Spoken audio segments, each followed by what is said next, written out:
आदरणीय मंच, सभी अध्यापकगण और छात्र एवं छात्राएं, दुबे सर ने एड्स के बारे में बहुत विस्तार से बता दिया है। उसमें कोई भी ऐसा पहलू बचा नहीं है जो मैं अब बता सकूं। तो सिर्फ इसका एक बात कहना चाहूँगी कि prevention is better than cure. Prevention इसका सबसे मतलब यूँ कहें कि प्रिवेंशन ही इसका ट्रीटमेंट है, तो कुछ अतिशयोक्ति नहीं होगी, है ना। और प्रिवेंशन हम कब समझ सकेंगे? जब हमें पूरी जानकारी होगी कि एड्स क्या है, HIV क्या है, जिसका विस्तार से जो है दुबे सर ने बता दिया है। तो ये सभी चीज़ें आप अपने ध्यान में रखें कि HIV क्या है, कैसे फैलता है, और अगर हो जाता है तो उसके लिए हमें क्या करना है। एक जागरूक नागरिक हो करके, विद्यार्थीगण होने के कारण आप लोगों में ये जानकारी देना बहुत अधिक आवश्यकता थी कि HIV क्या होता है। सभी को पता है HIV क्या होता है, परंतु जिस तरीके से डिस्क्राइब किया गया, जितने सामान्य तरीके से आप लोगों को बताया गया, आपकी भाषा में जिस लेवल पे आपको समझ में आए, उस लेवल पे जाकर के दुबे सर ने आपको समझाया है, जो कि आई थिंक कि मोर देन इनफ हो गया है। तो इसमें एक पॉइंट सर ने निकाला कि इसमें इम्यूनिटी जो रहती है वो डिस्टर्ब हो जाती है, खत्म हो जाती है इम्यूनिटी। HIV और HIV के बाद जब एड्स होता है, एड्स होना ही क्यों होता है एड्स? क्योंकि HIV वायरस जब बॉडी में एंटर करता है तो आपकी जो इम्यून सिस्टम है उस पर सबसे ज़्यादा जो है प्रहार करता है, वो आपके इम्यून सिस्टम को ब्रेक डाउन करता है। ठीक है, तो हम उस विषय में तो नहीं जाएंगे कि इम्यून सिस्टम, HIV हुआ, एड्स क्या, उसका ट्रीटमेंट, वो सारी चीज़ें, सारा प्रोटोकॉल आपको सर ने बता दिया। मैं उसका एक पॉइंट इम्यूनिटी ले रही हूँ, और बीइंग एन आयुर्वेदिक डॉक्टर मैं आपको इम्यूनिटी आपकी कैसे आप मेंटेन करें। इम्यूनिटी को हम लोग आयुर्वेद में व्याधि प्रतिरोधक क्षमता कहते हैं। तो व्याधि प्रतिरोधक क्षमता हम लोग कैसे मेंटेन करके रखें? आज की स्थिति में स्वस्थ रहना एक सबसे बड़ा दायित्व हो गया है, सबसे बड़ी जिम्मेदारी हो गई है। ये हम स्वास्थ्य का विषय हम लोग पहले अगर कहें तो 60 साल के बाद निकाला करते थे, लेकिन अब हमें स्वास्थ्य का विषय अपने यंगस्टर्स के सामने भी निकालना पड़ेगा, क्योंकि यहीं से स्वास्थ्य गड़बड़ होना शुरू हो रहा है। तो हमें ये जानना पड़ेगा कि हम स्वस्थ कैसे रह सकते हैं, और इस स्वास्थ्य को बताने के लिए आयुर्वेद जो शास्त्र है वो परिपूर्ण है। मतलब आयुर्वेद है ना, एक आर्ट ऑफ लिविंग है, आपको बताता है कि जीवन आपको कैसे जीना है। जो एड्स है ना, ये तो सिर्फ एक पहलू है जो जीवन को डिस्टर्ब कर रहा है, लेकिन जो आयुर्वेद है वो आपको जीवन जीने के पहलू, जीवन जीने के तरीके बताता है कि आपको बचपन से लेकर के एंड तक किस तरीके से आपको जीवन जीना है, आपको स्वस्थ कैसे रहना है। स्वस्थ की WHO डेफिनेशन क्या कहती है कि it is the state of physical, mental and social wellbeing, right. उसके अंदर अब उन्होंने स्पिरिचुअल भी ऐड किया है। उसी जगह आयुर्वेद क्या कहता है स्वास्थ्य के विषय में? समदोषः, समाग्निश्च, समधातु मलक्रिया, प्रसन्न आत्म इंद्रिय मनः स्वस्थ इत्यभिधीयते। देखिए, इतना डीप में जाकर के आयुर्वेद ने स्वास्थ्य के बारे में बताया ना, उतना WHO ने भी नहीं बताया है। समदोषः, हमारा जो शरीर है वो पंच भौतिक है, पंच महाभूतों से निर्मित है, और त्रिदोष आयुर्वेद का जो है वो कहता है कि शरीर का एक मूल स्तंभ है। वात, पित्त, कफ, ये शरीर के जो है त्रिस्तंभ कहलाते हैं, और उसी तरीके से उस उपस्तंभ कहलाते हैं आहार, निद्रा और ब्रह्मचर्य। तो समदोषः, सम धातु मल क्रिया, शरीर में, हमारे शरीर में जो पंचभौतिक शरीर है हमारा, उसमें धातुएं बताई गई हैं, जिसमें से कई चीजें आप जानते भी हैं, जिसे हम ब्लड कहते हैं, कनेक्टिव टिश्यूज कहते हैं, मसल्स कहते हैं ना, तो उसे आयुर्वेद में कहते हैं रस, रक्त, मांस, मेद, अस्थि, मज्जा, शुक्र, ऐसे 7 धातुएं कही गई हैं। तो समदोषः, फिर से मैं एक एक पॉइंट आपको बता रही हूँ शॉर्ट में। समदोषः, समाग्निश्च, अग्नि, यहाँ पर अग्नि का मतलब क्या है? अग्नि मतलब बाहर की अग्नि नहीं।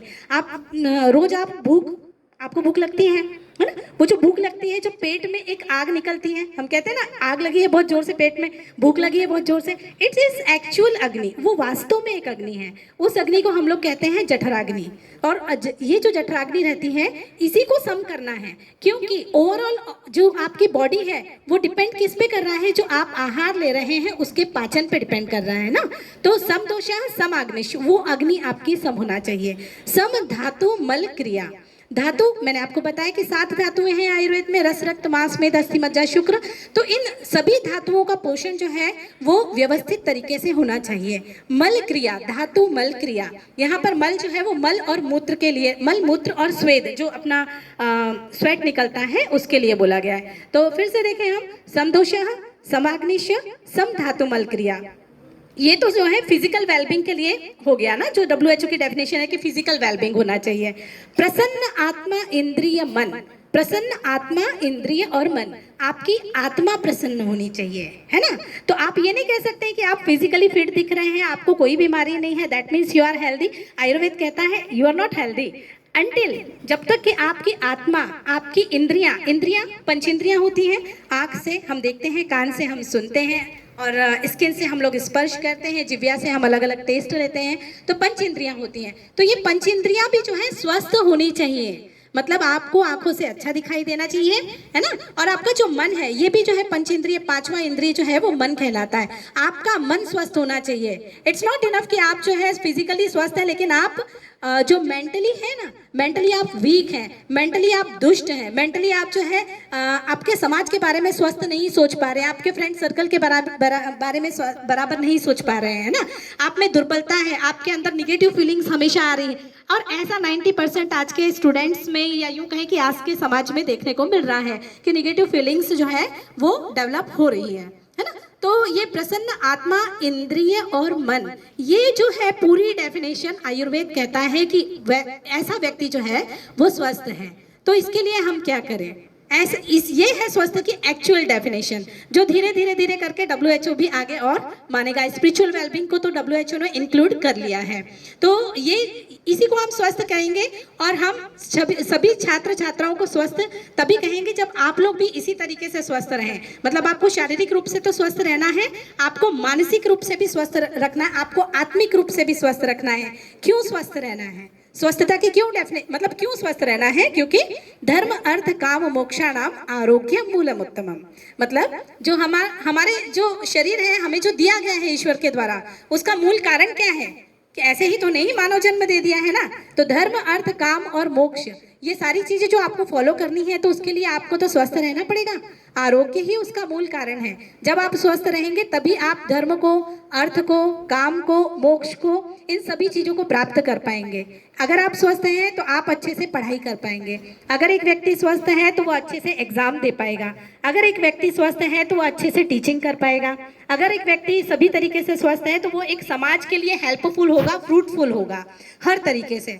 तो ये स्वस्थ आपको रहना है, इस तरीके से आपको डीप में जाकर के स्वस्थ कैसे रहना है ये सोचना है। दूसरी पॉइंट, स्वस्थ रहने के लिए हमें क्या करना है। सिर्फ इसमें बहुत सारी जो है पॉइंट्स दिए हुए हैं कि स्वस्थ रहने के लिए हमें क्या करना है। सिर्फ एक छोटा सा पॉइंट मैं आपको निकाल करके बता रही हूँ आहार के बारे में। आहार हम लोग सब खाते हैं, भोजन हम लोग सभी खाते हैं, और भोजन में क्या खाना चाहिए, कौन कौन से भोजन होने चाहिए, न्यूट्रिएंट्स क्या क्या होने चाहिए, मल्टीपल न्यूट्रिएंट्स होने चाहिए, हमारे शरीर में न्यूट्रिशन की कमी नहीं होनी चाहिए, इस बात पर बहुत अच्छे से डिस्कशन होता रहता है ना, कि न्यूट्रिशन कमी हो रही है, विटामिन मिनरल की अगर कमी हो रही है तो माल न्यूट्रिटेड हो जाएंगे पर्सन। लेकिन इस बात पर कभी चर्चा नहीं होती कि आहार कैसे करना चाहिए, इस बात पर कभी चर्चा नहीं होती है कि आहार किस प्रकार से करना चाहिए। आयुर्वेद इस विषय में बहुत अच्छे से बताता है कि आपको आहार किस प्रकार से करना चाहिए। उसके कुछ 7-8 बिंदु हैं, छोटे छोटे शॉर्ट में मैं आपको बताती हूँ। पहला है उष्णम अश्नियात। उष्ण से आप लोग सब समझते हैं कि उष्ण यानी गर्म भोजन आपको करना है। गर्म भोजन स्वास्थ्य के लिए बहुत अधिक हितकारक है, जो कहीं ना कहीं हम लोग मिस कर रहे हैं। 2 टाइम में से 1 टाइम तो जरूर मिस कर रहे हैं। टिफिन में ले आते हैं, भोजन ठंडा हो जाता है, वॉट एवर द पोजिशन, जो भी कारण हो, लेकिन वो हार्मफुल है सेहत के लिए। दूसरा है स्निग्धम अश्नियात, मतलब हमें भोजन स्निग्ध करना चाहिए। स्निग्ध का मतलब क्या होता है, हमें चिकना भोजन करना चाहिए, रूखा सूखा भोजन हमें नहीं करना चाहिए। तो स्निग्ध भोजन में हमें क्या लेना है, हमें दूध और घी इनका प्रयोग करना है, और स्पेशली गाय का दूध और गाय का घी, इसे सर्वश्रेष्ठ आयुर्वेद में बताया गया है। हमारे जो बुजुर्ग लोग थे वो भी कहते थे कि घी और दूध का सेवन जो है बहुत अच्छा रहता है, रसायन का काम करता है, क्योंकि वो आयुर्वेद में लिखा हुआ है। जो जन्म से लेकर के मृत्यु तक दूध और घी का सेवन निरंतर किया जा सकता है, उसमें कोई भी अपवाद नहीं है। तीसरा है मात्रावद अश्नियात, मतलब कि आपको भोजन आपका मात्रा पूर्वक करना है। आपके घर में 5 लोग रहते हैं, 6 लोग रहते हैं, हर एक का भोजन अलग अलग रहता है, किसी की 1 रोटी, किसी की 2 रोटी, किसी की 3 रोटी, राइट। तो वो क्यों रहती है, क्योंकि हर एक की मात्रा अलग है, हर एक की जो जठराग्नि है, जो अग्नि है वो अलग है।